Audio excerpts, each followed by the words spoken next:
Aunty के लिए कुछ करना ही चाहती है तो उनकी कही बात पर अमल कर। कौन सी बात? सानिया ने पूछा तो उसने शरारत से कहा, वही जो उन्होंने लास्ट में बोली थी कि विराट अच्छा लड़का है, तुझे उसके बारे में सोचना चाहिए। सानिया ने पहले उसे घूरा फिर शर्मा गई। उसके चेहरे की मुस्कान देखकर प्रिया को भी सुकून मिला। उसकी कोशिश कामयाब हो गई थी। शाम को सब बैकयार्ड में इकट्ठे हुए। अभिमन्यु कबीर को भी जबरदस्ती लेकर आया। आज कितने दिनों बाद सब एक साथ थे। विराट और सानिया की नजरें एक दूसरे से उलझी तो सुलझना ही भूल गई। दोनों सब कुछ भूलकर एक दूसरे को खोए हुए देखे जा रहे थे। वहीं कबीर अब भी प्रिया को इग्नोर कर रहा था, लेकिन प्रिया उससे जानबूझकर बात किए जा रही थी। सानिया का मैटर सुलझने से वो बहुत खुश थी। अब उसे अपना मामला सुलझाना था और इसके लिए उसका कबीर से बात करना बहुत ज़रूरी था। अभिमन्यु और नीलम सबको ऑब्जर्व कर रहे थे। उन्होंने भी सोच लिया था आज सबके बीच के मनमुटाव को खत्म करने का। सब अपने अपने ख्यालों में खोए थे, इसलिए वहां बहुत शांति थी। इसलिए विराट का फोन बजा तो सबका ध्यान ही उस तरफ चला गया। उसने कॉल रिसीव कर ली। बातों से समझ आ गया कि विराट का कोई दोस्त उससे मिलने घर आया है। उसने उसको भी वहीं बैकयार्ड में बुला लिया और फोन डिस्कनेक्ट कर दिया। कौन था? प्रिया ने पूछा तो उसने कहा, कोमल। कोमल कौन? कहीं ये अपनी क्लास वाली कोमल तो नहीं है ना? प्रिया ने पूछा। उसने हाँ में भर दी तो वो उसे घूरते हुए बोली, तेरी उससे इतनी गहरी दोस्ती कब से हो गई कि वो घर आने लगी तुझसे मिलने? मैं कई दिनों से कॉलेज नहीं जा रहा तो वो मुझसे मिलने चली आई। उसको परवाह है मेरी। विराट ने सानिया पर एक नजर डालते हुए कहा तो सानिया की निगाहें नीची हो गई। सब समझ रही हूं मैं कि तू क्या कह रहा है, संभल जा तू वरना। प्रिया भी उसका ताना समझ गई थी। उसे सानिया के लिए बुरा लग रहा था। वो सानिया के लिए विराट से लड़ना चाहती थी, लेकिन विराट ने उसकी बात बीच में ही काट दी। मैं किसी से मिलूं, बात करूं, तुझे क्यों परेशानी हो रही है? मैं फ्री हूं किसी से भी दोस्ती करने के लिए।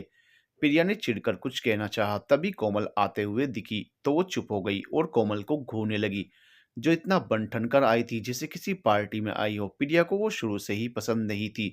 पहले वो विराट के आगे पीछे घूमती थी, फिर कबीर को पटाने की कोशिश करने लगी। वो अपने दोस्तों और अपने और कबीर के बीच में सब ठीक करना चाहती थी, लेकिन कोमल के वहां रहने से सब ठीक होने के बजाय खराब होने की आशंका ज्यादा थी। कबीर ने प्रिया के चेहरे के बनते बिगड़ते भावों को देखा तो उसे समझ आ गया कि वो कोमल को पसंद नहीं करती। शायद ये जलन थी। वो शायद नहीं चाहती कि उसके और विराट के बीच में कोई आए। इतनी देर में कोमल उन लोगों के पास आ गई। उसने सबको हेलो किया तो बाकी सबने भी मुस्कुराकर रिप्लाई किया। उसके बाद वो कबीर से बोली, hello major, how are you? Good, Kabir ने बिना किसी भाव के कहा तो प्रिया बड़बड़ाई, अभी तक तो ठीक ही हैं, बस तुम दूर रहना इनसे, क्योंकि अगर तुम इनसे ज्यादा चिपकने की कोशिश की ना तो तुम्हारे साथ साथ इन्हें भी नहीं छोड़ूंगी मैं। कुछ कहा क्या तुमने? कोमल ने उसका बड़बड़ाना सुनकर प्रिया से पूछा तो उसने जबरदस्ती मुस्कुराते हुए कहा, यहाँ बाकी सब भी हैं, उनका हाल भी पूछ लो। वैसे तुम विराट की फिक्र में आई थी ना उससे मिलने, इन गलती से उसके बड़े भाई से चिपक, मेरा मतलब बात कर रही हो। उसकी बात पर अभिमन्यु ना चाहते हुए भी हंस पड़ा। तो नीलम, सानिया और विराट भी मुस्कुराने लगे। वहीं कोमल का मुंह बन गया। मुझे पता है मैं यहाँ विराट से मिलने आई हूँ, लेकिन जानती तो बाकी सबको भी हूं ना। मेजर साहब ने ट्रिप पर हमारी कितनी हेल्प की थी, बस इसीलिए उनसे जेन्युइनली बात कर रही थी। कोमल ने चिढ़कर कहा, वैसे ट्रिप पर तो तुम मेजर अभिमन्यु से भी मिली थी।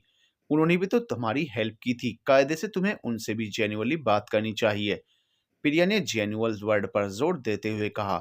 कोमल ने गुस्से में कुछ कहना चाहा, तभी अभिमन्यु ने मामला बिगड़ते देखकर जल्दी से कहा, आइए सब लोग बैठते हैं, बातें तो होती ही रहेंगी, आप बैठिए ना मिस कोमल। कोमल ने सिर हिलाया और कबीर और विराट के बीच में रखी खाली चेयर पर बैठने लगी। तभी प्रिया ने उसे टोक दिया, कोमल एक मिनट रुको। अब क्या है? कोमल ने चिढ़े हुए अंदाज में कहा तो प्रिया बोली, तुम ना यहाँ बैठो, वो जगह मेरी है। सब उसे हैरानी से देखने लगे तो उसने जल्दी से बात बदली, एक्चुअली मुझे विराट के पास बैठना है, कुछ जरूरी बात करनी है उससे। ओके फाइन, कोमल ने जलकर कहा और दूसरी तरफ आकर बैठ गई। वहीं प्रिया कबीर के पास। अब जाकर उसे राहत महसूस हुई। वो जरा भी बर्दाश्त नहीं कर सकती कि कोमल कबीर के पास बैठकर उससे घुलने मिलने की कोशिश करे। अभिमन्यु के साथ साथ सानिया और नीलम उसकी हरकतों की वजह समझ रहे थे, लेकिन विराट और कबीर अब भी अनजान थे। क्या कर रही थी ये तू? अगर वो यहाँ बैठ जाती तो क्या बिगड़ जाता? विराट ने उसके कान में धीरे से पूछा तो उसने कहा, रहने दे, तू नहीं समझेगा। कबीर ने उनकी फुसफुसाहट सुनी तो उठते हुए बोला, आप लोग बातें कीजिए, मुझे कुछ काम है। कोई कुछ बोलता उससे पहले ही कोमल बोली, मेजर रुकिए ना यहीं, आप चले जाएंगे तो मन नहीं लगेगा जी। कबीर ने हैरानी से कहा तो वो अपने लफ्ज सुधारते हुए बोली, मेरा मतलब है किसी का मन नहीं लगेगा आपके बिना, रुकिए ना। रुक ना यार, कितने दिनों बाद तो सब साथ बैठे हैं। अभिमन्यु ने भी इंसिस्ट किया तो कोमल ने कबीर का हाथ पकड़कर उसे रोकना चाहा। तभी प्रिया ने जल्दी से उसका हाथ पकड़ लिया और उसे जबरदस्ती बैठाते हुए बोली, सब इतना कह रहे हैं, चुपचाप से बैठे ना, ज्यादा भाव खाने की जरूरत नहीं है। कबीर उसकी हरकत पर हैरान था, लेकिन उसे प्रिया का खुद पर हक जताना अच्छा लग रहा था।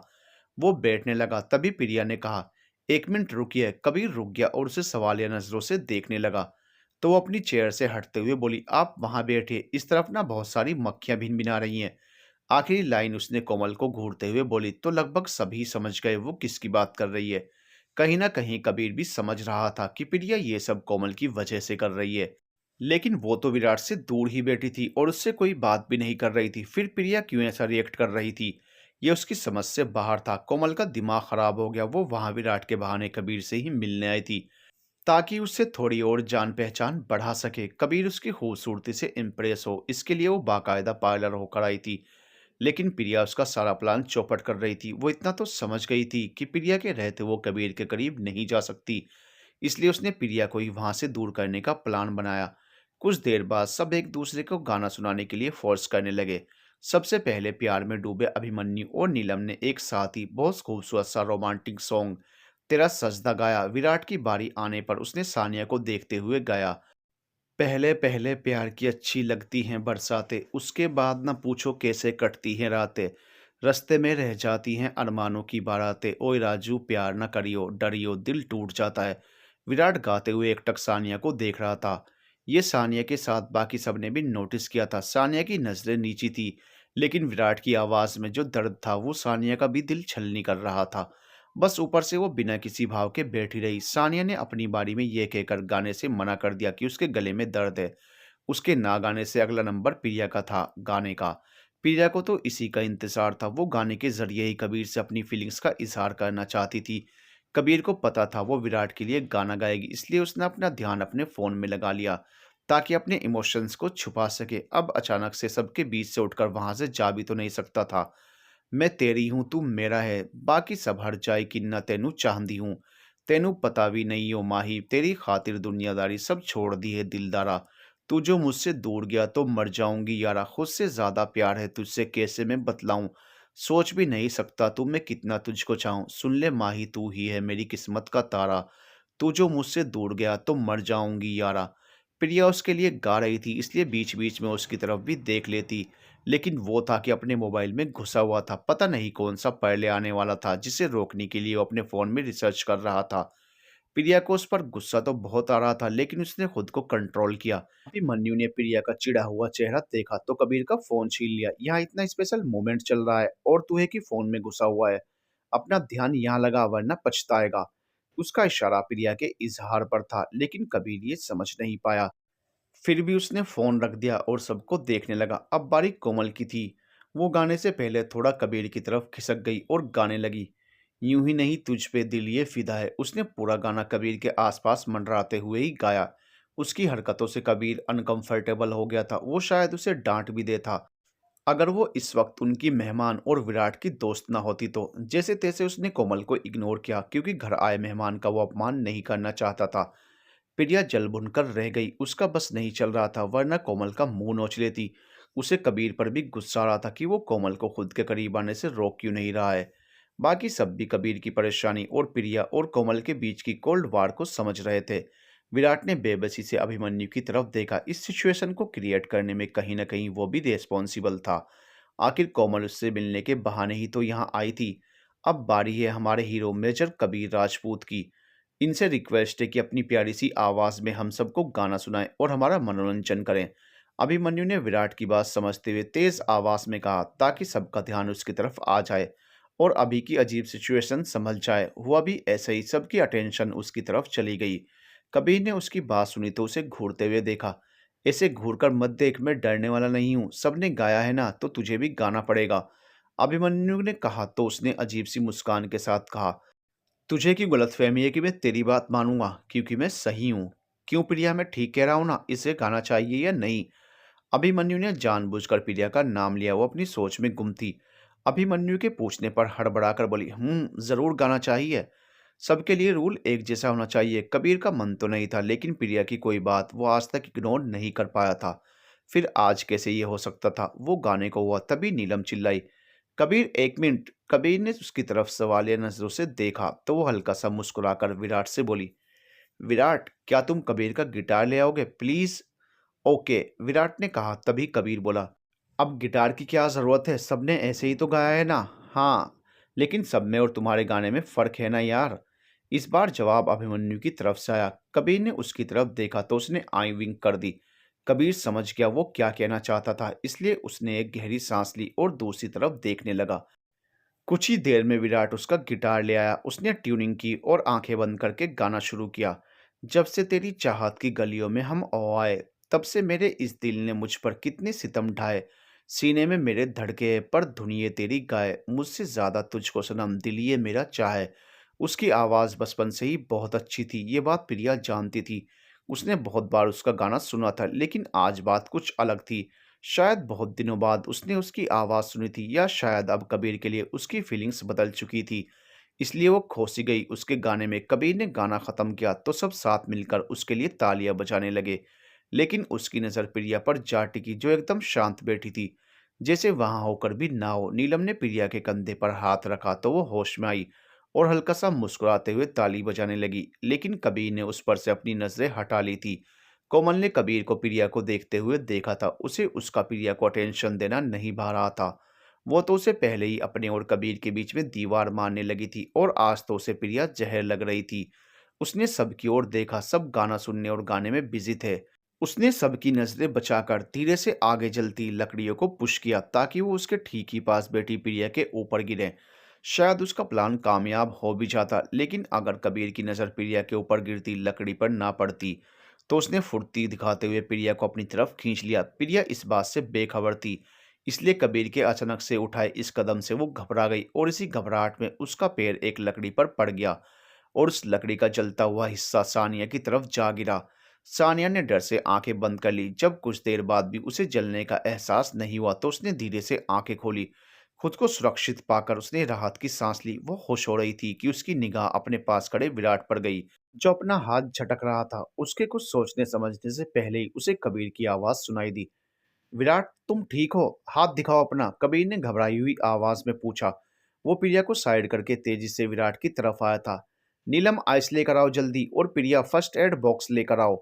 अभिमन्यु ने भी जल्दी से कहा, और वो भी विराट की तरफ आ गया। नीलम और प्रिया दोनों ही सिर हिलाकर दौड़ते हुए अंदर चली गई। अब तक सानिया को समझ आ गया था कि वो किस्मत से नहीं, बल्कि विराट की वजह से जलने से बची थी। सब विराट को घेर कर खड़े थे, उसकी केयर कर रहे थे। वो भी उसका ख्याल रखना चाहती थी, लेकिन वो अपनी जगह से चाहकर भी आगे नहीं बढ़ पा रही थी, क्योंकि विराट ने उसको भले ही बचाया था, पर उसकी तरफ देख भी नहीं रहा था। सानिया समझ गई थी वो उसे अवॉइड करने की कोशिश कर रहा है, ये भी किसी की वजह से था। उसने ही तो कहा था उसको खुद से दूर रहने के लिए, फिर आज क्यों उसका खुद को अवॉइड करना उसको इतना खल रहा था? सानिया की आंखें भर आई। आज वो बहुत हेल्पलेस महसूस कर रही थी। वो इंसान जो उसकी वजह से तकलीफ में था, वो उससे उसकी खैरियत भी नहीं पूछ पा रही थी। क्या हम डॉक्टर के पास चलें? प्रिया ने विराट से पूछा तो उसने कहा, तू भी ना डफर है, इतनी भी नहीं लगी है कि डॉक्टर की जरूरत पड़े। देखना कल तक ठीक हो जाएगा। विराट ने उसकी बात हंसी में उड़ा दी तो प्रिया उसे घूरते हुए बोली, हाँ, तू तो एलियन जो है, अपनी पावर से कल तक चोट ठीक कर देगा। दिख नहीं रहा कितना जला है? विराट ने हल्का सा मुस्कुराकर उसके गाल खींच लिए। उसे पता था कि प्रिया बचपन से ही उसकी बहुत परवाह करती। उसे अच्छा भी लगता था अपनी बेस्ट फ्रेंड का खुद की फिक्र करना, लेकिन आज वो ये फिक्र किसी और की आंखों में देखना चाहता था। हालांकि उसने सानिया को बचाकर उस पर कोई एहसान नहीं किया था, वो उसकी चाहत थी। उसे कोई तकलीफ होती तो वो बर्दाश्त नहीं कर पाता। यही वजह थी कि उसने बिना सोचे समझे सानिया की तरफ आने वाली मुसीबत को खुद पर ले लिया। ऐसा करके उसे बेहद सुकून मिला था। उसे पता था कि वो उसे प्यार नहीं करती, इसलिए उसे उससे कोई उम्मीद भी नहीं थी। फिर भी दिल में कहीं ये ख्वाहिश ज़रूर उठ रही थी कि इंसानियत की वजह से ही सही, कम से कम वो उसका हाल पूछ लेती, तो यह ज़ख्म भी उसे मोहब्बत में मिले फूलों से लगने लगते। लेकिन वो तो उसके पास भी नहीं आई, हाल क्या ही पूछती। मैं ठीक हूँ, आप लोग जाकर आराम करिए, मैं भी अपने कमरे में जा रहा हूँ, विराट ने सबसे कहा, और किसी का जवाब सुने बगैर ही घर के अंदर चला गया। सानिया के कदम ठिठक कर रुक गए। वो बहुत हिम्मत करके उसकी तरफ बढ़ी थी, लेकिन तब तक वो वहां से चला गया। प्रिया की नजर सानिया पर पड़ गई थी। उसने अफसोस से सानिया को देखा, फिर जाते हुए विराट को देखने लगी। कबीर ने प्रिया को इस तरह लगातार विराट को घूरते हुए देखा। वो उसके चेहरे के भाव को तो नहीं समझ पाया, लेकिन इतना जरूर समझ आ गया कि वो इस वक्त विराट के लिए बहुत परेशान है। मैं भी अपने कमरे में जा रहा हूँ, अभिमन्यु तू कोमल को ड्रॉप कर देना। कबीर इतना ही कह सका और तेजी से अंदर चला गया। उसके जाते ही अभिमन्यु ने कहा, मिस कोमल चलिए, आपको घर छोड़ दूं। Thank you mister Abhimanyu, but don't worry, मैं अपनी गाड़ी से आई हूँ, ड्राइवर भी साथ में है, मैं चली जाऊंगी। कोमल ने जबरदस्ती मुस्कुराते हुए कहा तो अभिमन्यु ने सिर हिला दिया और नीलम के साथ अंदर चला गया। कोमल भी थके कदमों से बाहर की तरफ चल दी। वो जिस काम के लिए यहाँ आई थी वो तो हुआ नहीं, ऊपर से उसका मूड भी खराब हो गया था। सबके जाने के बाद प्रिया साने की तरफ मुड़ी और बोली, चल तू भी अब यहाँ खड़े होकर पछताने से क्या फायदा, उसने तेरे लिए खुद को चोट पहुंचा ली। और तुझसे ये भी नहीं पूछा गया कि वो कैसा है, उसे तकलीफ हो रही है या नहीं। प्रिया के उल्हाने पर सानिया की निगाहें शर्म से झुक गई तो प्रिया बोली, मैं भी क्या बेकार की बात लेकर बैठ गई, वो ठीक रहे या नहीं, तुझे उससे क्या फर्क पड़ता है कि सारी रात उस दर्द के साथ इस दर्द में भी रहे कि जिससे वो इतना प्यार करता है, जिसकी इतनी परवाह करता है। उसे कोई फर्क नहीं पड़ता उसके किसी दर्द से। सानिया इस बार भी चुप रही तो प्रिया ने पूछा, एक बात बता सानिया, तू उसका प्यार नहीं एक्सेप्ट कर सकती तो क्या अपनी दोस्ती भी भूल गई? चलो ये भी मान लिया कि वो अब तुम्हारा दोस्त भी नहीं रहा, तो कम से कम इंसानियत की वजह से ही उसकी थोड़ी परवाह कर लेती। इससे तेरा तो कुछ नहीं बिगड़ता, लेकिन उस बेचारे को थोड़ा सुकून मिल जाता। तुम इतनी पत्थर दिल कैसे हो सकती हो सानिया? तुम तो उससे प्यार करने का दावा करती थी ना। क्या बस यही प्यार था तुम्हारे लिए कि अगर शादी ना हो पाए तो सब खत्म हो जाता है? प्रिया कहकर अंदर जाने लगी, फिर रुककर सानिया की तरफ मुड़ी। सानिया भी उसे ही देख रही थी।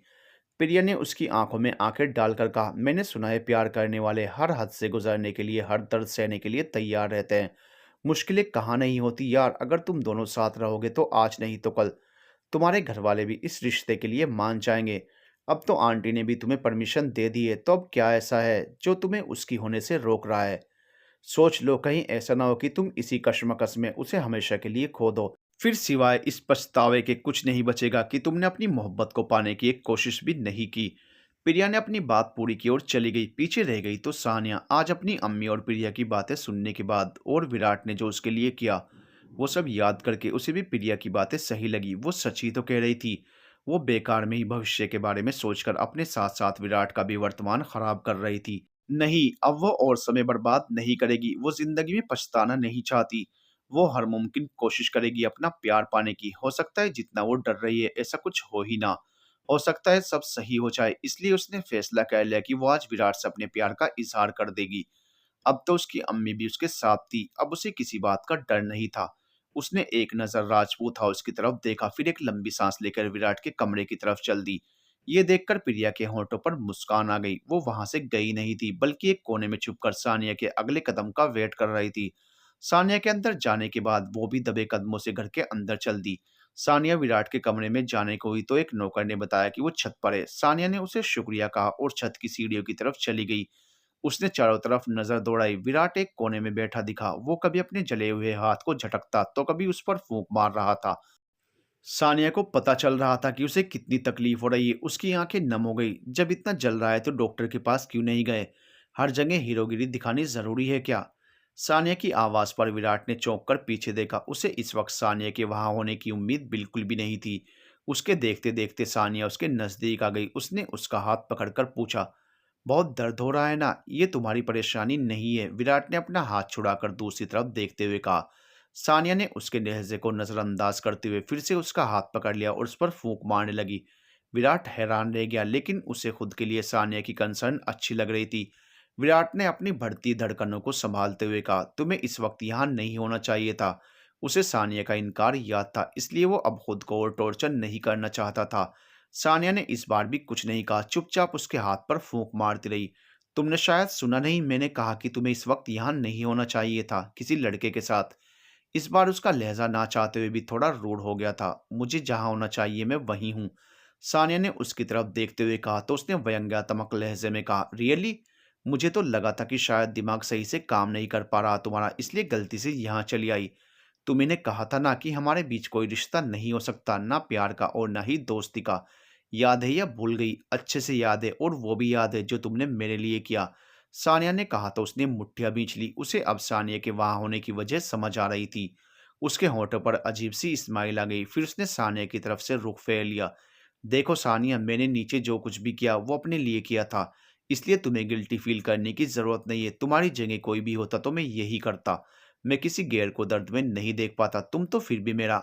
आखिरी लाइन वो कहते कहते रुक गया तो सानिया बोली, चुप क्यों हो गए, बोलो ना। मैं तो फिर भी क्या, अब इस बात का कोई मतलब नहीं है, प्लीज तुम जाओ यहाँ से।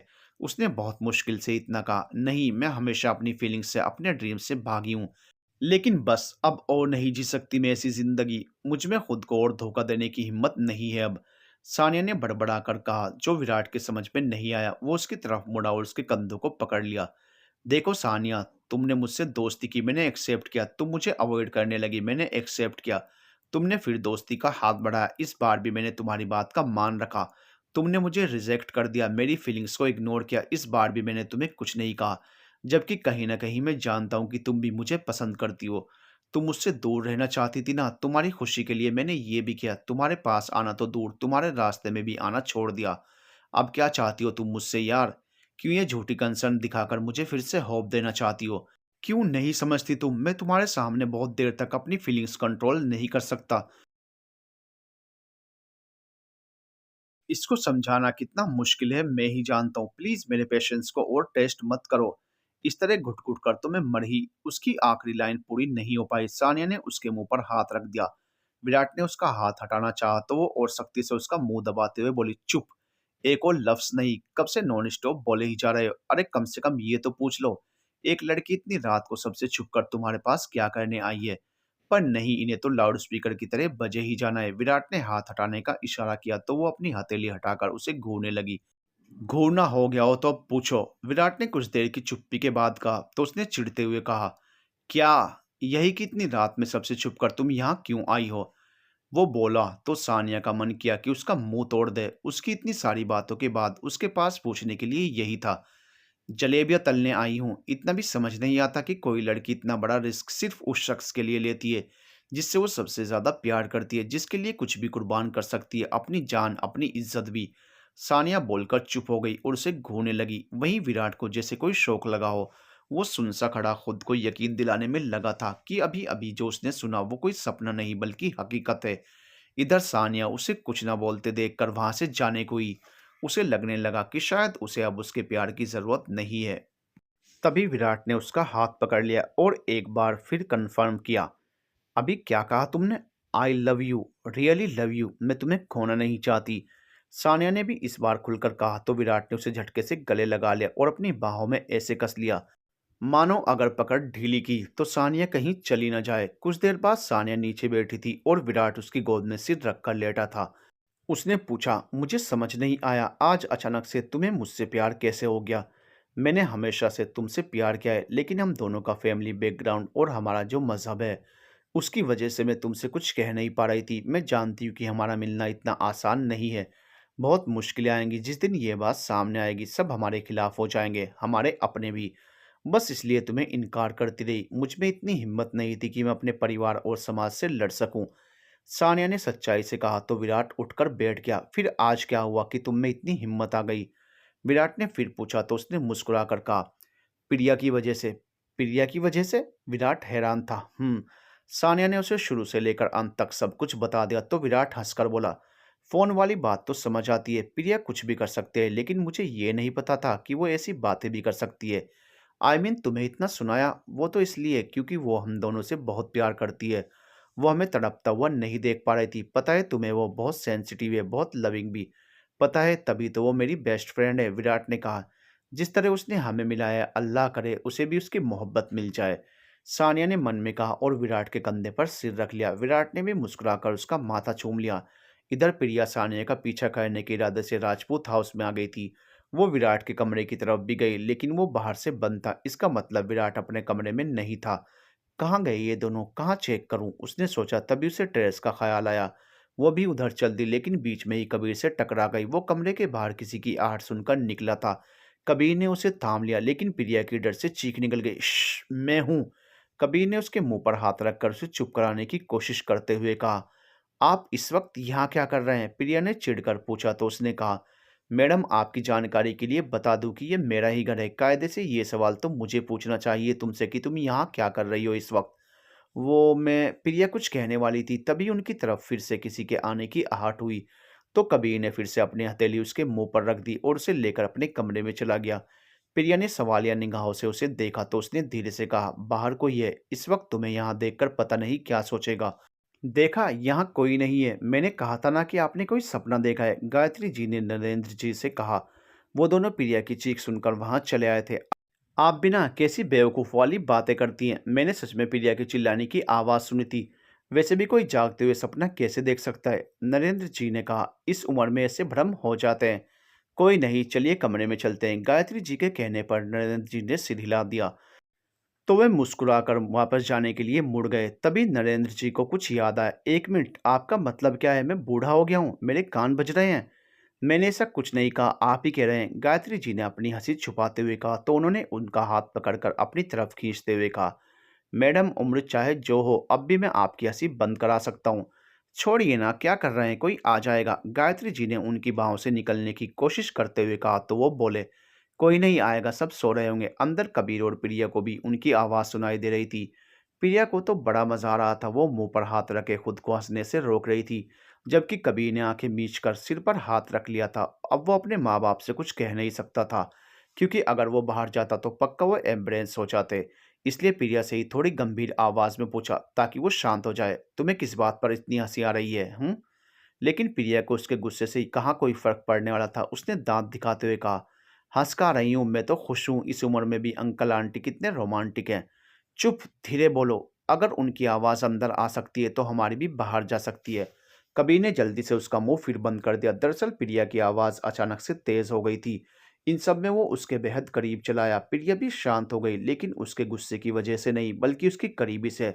वो शख्स को निहारने लगी जो किस्मत की मेहरबानी से कभी कभी ही उसके पास होता था, वरना अक्सर तो उससे इस तरह दूर भागता था कि जैसे उसकी करीबी से उसका दम घुट रहा हो।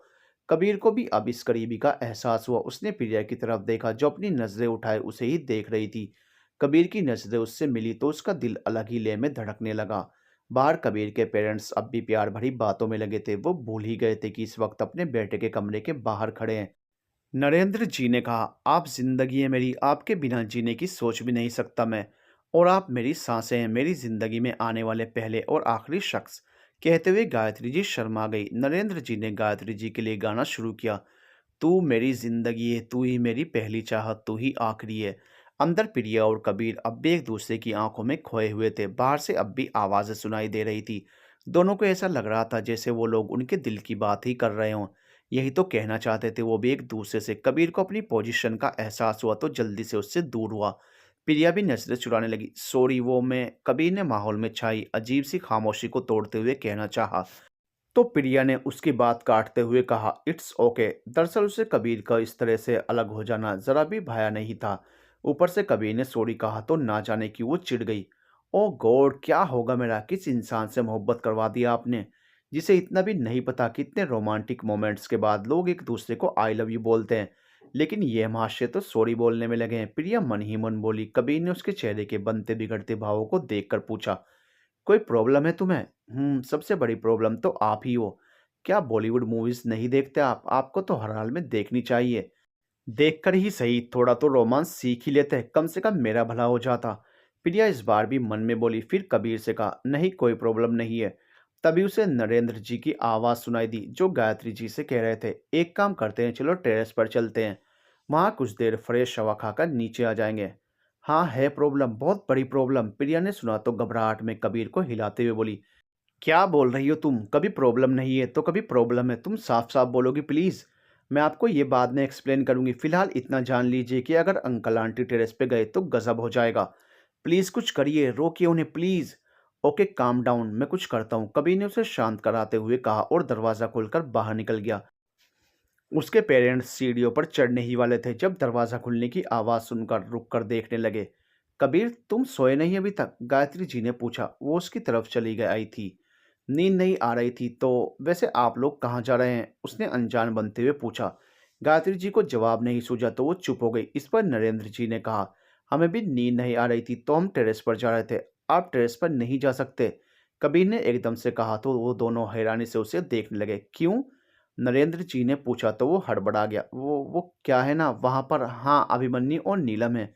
काफी मशक्कत के बाद उसे जवाब मिल ही गया। उसे फंसाकर अंदर प्रिया को बहुत हंसी आ रही थी। उसने कभी कबीर को ऐसे घबराते हुए नहीं देखा था। अभिमन्यु और नीलम इस वक्त? ये ठीक नहीं है, गायत्री जी ने कहा तो कबीर ने फिर झूठ बोला।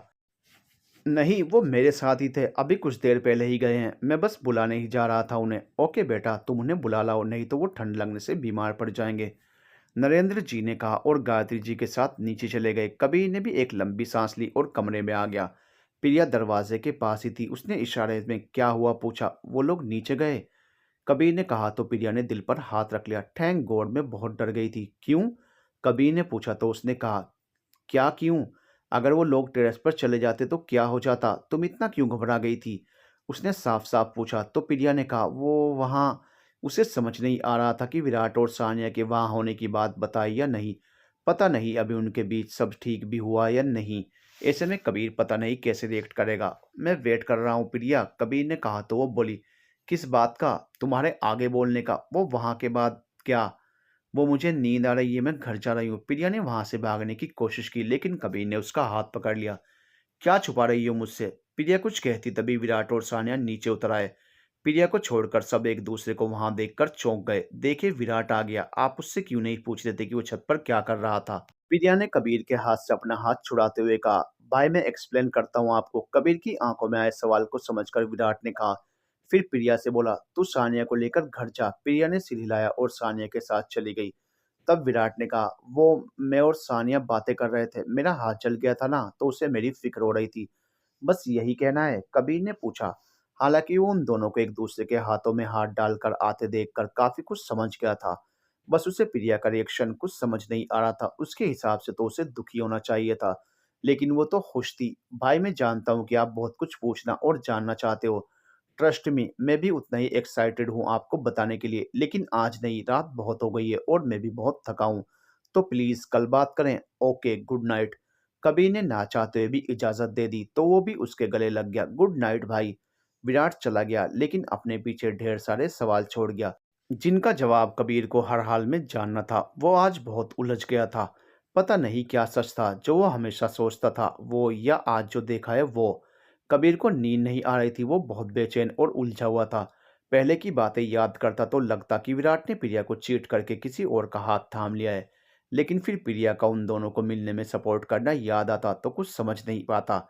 क्योंकि अगर विराट ने उसे चीट किया होता तो वो उन्हें साथ देखकर कुछ तो रिएक्ट करती, थोड़ा तो दुखी होती ही। लेकिन उसके माथे पर तो एक शिकन तक भी नहीं थी। इन्हीं ख्यालों में वो पूरी रात सो भी नहीं पाया। अगले दिन उसे किसी जरूरी काम से नरेंद्र जी के साथ जाना पड़ा। काम खत्म कर लौटने में काफी रात हो गई थी। विराट सो गया था, इसलिए आज भी उसके सवालों के जवाब उसे नहीं मिल पाए। वो जितना ज्यादा परेशान था उतना ही वक्त भी उसकी परीक्षा ले रहा था। जैसे तैसे करके उसने रात बिताई, ये पक्का करके कि कल किसी भी सूरत में वो प्रिया और विराट से बात करके रहेगा। प्रिया सुबह रेडी होकर नीचे आई। इरादा राजपूत हाउस जाने का था। कल पूरे दिन कबीर को नहीं देख पाई थी, लेकिन मजबूरी ये थी कि बिना उसका चेहरा देखे उसके डेढ़ की सुबह ही नहीं होती थी। वो चाय नाश्ता भी तभी करते जब उसे देख लेते थे। इसलिए वो डाइनिंग टेबल पर आ गई। गुड मॉर्निंग डैड, प्रिया ने हमेशा की तरह पीछे से उनके गले में झूलते हुए कहा। तो उन्होंने भी प्यार से उसे रिप्लाई दिया, वेरी गुड मॉर्निंग प्रिंसेस। बिना डेढ़ कमाल के हैं, मैं आ ही रही थी ना, आप नाश्ता शुरू तो कर ही सकते थे। देखिए चाय भी ठंडी हो गई। मैंने टेबल पर ऐसे ही रखे खाने पीने के सामान को देखकर नाराजगी जताई तो वो मुस्कुरा उठे। क्या करूं बेटा, कोशिश करता हूं, लेकिन आपको देखे बिना मेरे गले से नीचे कुछ भी उतरता ही नहीं। अभिनव जी ने प्यार से कहा, तुम ही समझाओ अपने डेढ़ को, मैंने तो भाई हार मान ली, पता नहीं तुम्हारी शादी के बाद ये क्या करेंगे। चंचल जी ने हमेशा की तरह शिकायत की और हाथ में ली ट्रे टेबल पर रख दी। प्रिया अपनी माँ की बात पर मुस्कुरा उठी तो अभिनव जी के माथे पर चिंता की लकीर आ गई। चंचल जी ने उन्हें टोका, अब तो चाय पी लीजिए, दूसरी बार बनाकर लाई हूँ। उन्होंने चाय का मग उठा लिया और प्रिया की तरफ देखा। वो नाश्ता करने में बिजी थी, इसलिए वो भी अपनी चाय की घूंट भरने लगे, लेकिन दिमाग अब भी किसी उधेड़-बुन में लगा हुआ था। प्रिया ने जल्दी जल्दी थोड़ा बहुत खाया और निकलने लगी तो अभिनव जी ने उसे टोक दिया। बेटा कॉलेज जा रही हो? उन्होंने पूछा तो प्रिया बोली, नहीं डैड, विराट से मिलने। कोई अर्जेंट काम ना हो तो क्या कुछ देर हमारे साथ बैठना पसंद करोगी? उन्होंने फिर पूछा तो प्रिया उनके पास आई और उनके कदमों में बैठकर बोली, क्या बात है डेड, आप ऐसा क्यों पूछ रहे हैं? कितना भी अर्जेंट काम हो, आपसे ज़रूरी तो नहीं हो सकता ना? अभिनव जी ने प्यार से उसके सिर पर हाथ रख दिया। वो कुछ पूछना चाहते थे लेकिन थोड़ा हिचकिचा रहे थे। ये देखकर प्रिया ने खुद ही पूछ लिया, आप कुछ कहना चाहते हैं तो कह दीजिए, इतना सोचने की ज़रूरत नहीं है आपको। बेटा, मैं जानना चाहता हूँ कि तुम्हारे और विराट के बीच सब ठीक है ना? Yes dad, everything is fine. But आपने ये क्यों पूछा? कुछ हुआ है क्या? प्रिया को थोड़ी हैरानी हुई थी उनके सवाल पर। बेटा, तुम्हारे डैड चाहकर भी नहीं कह पा रहे। दरअसल कल इन्होंने विराट को किसी लड़की के साथ देखा था। उनकी जगह चंचल जी बोली तो प्रिया सोचने वाले अंदाज में बोली, लड़की? कौन सी लड़की मॉम? वही लड़की जो आजकल हमारे घर आती है, तुम्हारी दोस्त, क्या नाम है उसका? हाँ, सानिया। उसी के साथ कल घूम रहा था वो। देखकर लग रहा था जैसे बहुत क्लोज हैं एक दूसरे के। अभिनव जी ने हिचकिचाते हुए बताया। उनके अंदाज में इस वक्त थोड़ा गुस्सा भी छलक रहा था। लेकिन प्रिया ये देख नहीं पाई। ओह, मैं तो डर ही गई थी। वो और सानिया क्लोज तो होंगे ही ना, आखिर कपल हैं दोनों। प्रिया हंसकर बोली। उसने अपने माता पिता के चेहरे के भाव नहीं देखे जो बुरी तरह चौंके थे। क्या बोल रही हो प्रिया? चंचल जी ने पूछा तो वो बोली, सच बोल रही हूँ मॉम। कब से चल रहा है ये सब? ये सवाल अभिनव जी की तरफ से था। प्यार तो वो लोग बहुत पहले से करते थे, लेकिन कन्फेशन 2 दिन पहले ही हुआ है। और आपको पता है इसमें क्यूपिड कौन बना है? मैं। प्रिया फिर से चहक कर बोली, दिमाग खराब हो गया है क्या तुम्हारा? जिस लड़के से हम तुम्हारी शादी का सपना देख रहे थे, उसे तुमने किसी और की झोली में डाल दिया। चंचल जी ने गुस्से से कहा। इस बार प्रिया चौंकी। क्या बोल रहे हो मम्मा? विराट कोई सामान थोड़े ही ना है कि किसी की झोली में डाला जाए। सानिया के साथ वो अपनी मर्जी से है। और किसकी शादी की बात कर रहे हो आप दोनों? मुझे कुछ समझ नहीं आ रहा, प्लीज क्लियरली कहिए ना। अरे क्लियरली ही तो बोल रही हूँ। चंचल जी बोल ही रही थी लेकिन अभिनव जी ने उन्हें टोक दिया और खुद प्रिया से पूछा, बेटा आपके और विराट के बारे में आपकी क्या राय है? डैड, वो मेरा बेस्ट फ्रेंड है, प्रिया ने कहा तो उन्होंने पूछा, सिर्फ फ्रेंड? जी डैड, वो सिर्फ और सिर्फ मेरा दोस्त है, डेट्स इट। और अगर आप लोगों के दिमाग में कोई भी खिचड़ी पक रही है ना, तो उसे अभी स्टॉप कर दीजिए। क्योंकि वो सानिया से प्यार करता है और मैं उनके रिलेशन से बहुत खुश हूँ। मैंने साफ साफ कहा और बाहर चली गई। अभिनव जी और चंचल जी उसे चुपचाप जाते हुए देखते रहे। ये मॉम डैड भी ना ना जाने क्या क्या सोचते रहते हैं। मेरी और विराट की शादी? सीरियसली पता नहीं इतनी स्टूपिड बातें कहाँ से आती हैं इनके दिमाग में। सानिया और विराट को इस बात का पता चला तो कितना बुरा लगेगा उन्हें। और अगर कहीं कबीर को पता चल जाता तो क्या सोचते वो? मैं यहाँ जिसके साथ जिंदगी बिताने के सपने देख रही हूँ, मेरे पेरेंट्स उनके छोटे भाई के साथ, ओ गॉड, मिलन से पहले ही जुदाई हो जाती हमारे बीच। प्रिया बड़बड़ाते हुए अंदर जा रही थी कि अभिमन्यु से टकरा गई। अरे कहाँ जा रही हो तूफान मेल बनकर? अभिमन्यु ने आदतानुसार मजाक किया। प्लीज अभी मुझसे कोई बात ना करिए, मेरा मूड बहुत खराब है। प्रिया ने मुंह बनाकर कहा। क्यों भाई, किसने गुस्ताखी कर दी इस प्रिंसेस की शान में? अभिमन्यु ने पूछा तो उसने कहा, मॉम डैड ने। Mom dad? अभिमन्यु ने सवालिया अंदाज में कहा तो उसने कहा, और नहीं तो क्या, आपको पता है? अभिमन्यु ने नहीं में सिर हिलाया तो वो बोली, वो ना मेरी शादी विराट से करवाना चाहते थे, मेरे बेस्ट फ्रेंड्स है। Can you believe this? ये तो बहुत बड़ी गलती कर दी उन्होंने। वो ऐसे कैसे आपके बेस्ट फ्रेंड से आपकी शादी करवाने की सोच सकते हैं? वेरी बैड, अभिमन्यु ने भी प्रिया के अंदाज में ही कहा तो वो बोली, वही तो। वैसे आपको विराट से नहीं तो किससे करनी है शादी? अभिमन्यु ने मौका देखकर पूछ लिया। हाँ, मुझे ना वो। प्रिया बोलते बोलते रुकी। मैं आपको क्यों बताऊं? उसने अभिमन्यु से कहा। इसका मतलब आप मुझे अपना फ्रेंड नहीं समझती? अभिमन्यु ने थोड़ा उदासी का नाटक किया। ऐसी बात नहीं है, प्रिया ने तुरंत कहा तो वो बोला, फिर क्यों नहीं बताया आपने? दोस्तों से तो सब शेयर किया जा सकता है, अगर आपने सबको बता दिया तो? प्रिया ने थोड़ा सोचते हुए कहा तो वो बोला, आपने मुझे क्या गली की उन आंटियों जैसा समझा है जिनका काम बातों को इधर से उधर करना होता है? अरे नहीं, प्रिया ने कहना चाहा तो अभिमन्यु ने उसकी बात बीच में ही काटते हुए कहा, वैसे मुझे कुछ कुछ अंदाजा है आपकी पसंद का। उसने आखिरकार खुद ही कह दिया, क्योंकि प्रिया पता नहीं उससे सहज होकर बता पाती या नहीं। और वो फिलहाल के लिए कोई रिस्क नहीं लेना चाहता था, पहले ही बहुत देर कर चुके थे ये दोनों। रियली? तो फिर बताइए आपको क्या लगता है मुझे कौन पसंद होगा? प्रिया पहले हैरान हुई फिर हंसते हुए पूछा, मुझे तो लगता है कि आपको कोई ब्रेव बॉलीवुड हीरो जैसा दिखने वाला एक हैंडसम आर्मी ऑफिसर पसंद है, बिल्कुल मेरे जैसा। अभिमन्यु के बोलते ही प्रिया का दिल धड़क उठा, उसके गाल शर्म से लाल हो गए। आपका शर्माना बता रहा है कि मेरा अंदाजा सही है, आप अपने नहीं बल्कि मेरे बेस्ट फ्रेंड से शादी करना चाहती हैं, है ना? अभिमन्यु ने मुस्कुराकर कहा तो प्रिया ने जल्दी से कहा, प्लीज आप इस बारे में किसी से कुछ मत कहना, अपने फ्रेंड से तो बिल्कुल भी नहीं। लेकिन क्यों? ये तो अच्छा ही है ना कि मेरे जरिए आपके दिल की बात उस तक पहुंच जाएगी। अभिमन्यु बोला तो उसने कहा, मेजर अभिमन्यु, प्यार का इजहार तभी अच्छा लगता है जब वो महबूब के होंठों से हो। क्या बात है, लगता है कि कुछ ज़्यादा ही रोमांटिक नॉवेल्स पढ़े जा रहे हैं। तैयारी हो रही है मोहब्बत के मैदान में उतरने की। सही है। अभिमन्यु ने उसे छेड़ा तो वो भी उसी के अंदाज में बोली, अब क्या करूं, थोड़ी नासमझ हूं ना। किताबों से ही रोमांस के टिप्स सीख रही हूँ, अब जो करना है मुझे ही करना है, क्योंकि आपके दोस्त से तो उम्मीद लगाना ही बेकार है। अंडर एस्टिमेट कर रही हो मेरे दोस्त को। जब जानोगी उसके बारे में तो होश उड़ जाएंगे। अभिमन्यु ने चाहा कि एक बार प्रिया को बता दे कि कबीर उससे कितना प्यार करता है। फिर सोचा कि अगर प्रिया को ये बात कबीर से ही पता चले तो ही ठीक है। प्रिया को अभिमन्यु से बात करके बहुत अच्छा लग रहा था। आज पहली बार कबीर से जुड़े किसी इंसान को उसके दिल की बात पता चली थी। वो बहुत खुश थी। इसी बीच वो भूल ही गई कि उसे कबीर से मिलने जाना था। वहीं अभिमन्यु भी प्रिया के दिल की बात जानकर खुश था। बहुत जल्द उसके दोस्त की तन्हाई दूर होने वाली थी। उसे उसकी मोहब्बत मिलने वाली थी। वो दोनों बातें ही कर रहे थे कि विराट आया और आते ही प्रिया का हाथ पकड़कर अपने साथ ले गया। क्या कर रहे हो विराट, कहाँ ले जा रहे हो मुझे? प्रिया ने चिढ़ते हुए कहा तो विराट ने कहा, बस यहीं। प्रिया ने देखा सामने घबराई हुई सानिया थी। उसकी आंखें नम थी। प्रिया ने उसका चेहरा दोनों हाथों में भर लिया और टेंशन में पूछने लगी, क्या हुआ तुझे? तू रो क्यों रही है ऐसे? कब से यही कर रही है? मैं समझा समझा कर थक गया। अब तू ही कोशिश कर, शायद कुछ घुस जाए इनके दिमाग में। विराट ने कहा तो वो झल्लाई। अरे पर हुआ क्या है? To be continued.